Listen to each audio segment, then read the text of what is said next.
నియోజకవర్గ కేంద్రంలో యూరియా కోసం రైతులు మంగళవారం రోడ్డుపై బైఠాయించి ఆందోళన చేశారు. గత కొన్ని వారాలుగా యూరియా కోసం తెల్లవారుజాము నుండి రాత్రి వరకు ఎదురు చూసినా దొరకడం లేదని ఆరోపిస్తూ రైతులు తుంగతుర్తి మండల కేంద్రంలోని అంబేద్కర్ చౌరస్తాలో ధర్నా చేపట్టారు.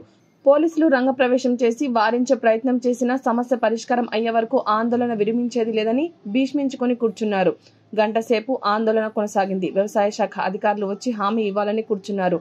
దాదాపు గంట పాటు రాకపోకలు నిలిచిపోవడంతో వాహనదారులు ప్రయాణికులు ఇబ్బందులకు గురయ్యారు.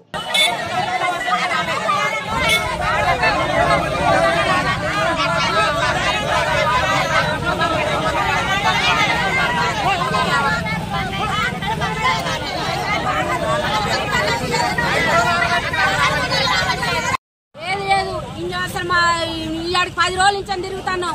ఏమైనా రేపొస్తాయి మాపోతాయి అని సెల్లు కొడతారు, సబ్జెక్ట్ బంద్ చేస్తారు. మధ్యరాలకు వచ్చినాయి, ఎలిపేలికి వచ్చినాయి. ఈ తుంగతుర్తి మండలం ఎందుకు రావు, ఏమిటికి రావు? ఏమి 5 రోజులు వచ్చినా తిలగిరికి వచ్చినాయి. ఈ ఊరికి ఎందుకు రావు? మాకు భూ లేక బుద్ధి లేక ఈ 5 రోజుల నుంచి నాడ వండుకొని ఉంటున్నాం. ఎవరు శ్రద్ధ పడతలేరు, ఏమిటి పెట్టరు. వీళ్ళందరూ రావాలి, నాయకులు ఎక్కడెక్కడ జనాలు కూడా వచ్చి ఉండాలి. ఒక్క బస్సు పోనీ, ఒక లారీ పోనీ, ఒక బండి పోనీ. ఇది మాది పద్ధతి. 6ంటికి వచ్చినాం, ఊరియా లేక వస్తున్నాం. రైతులు మేము ఎక్కడ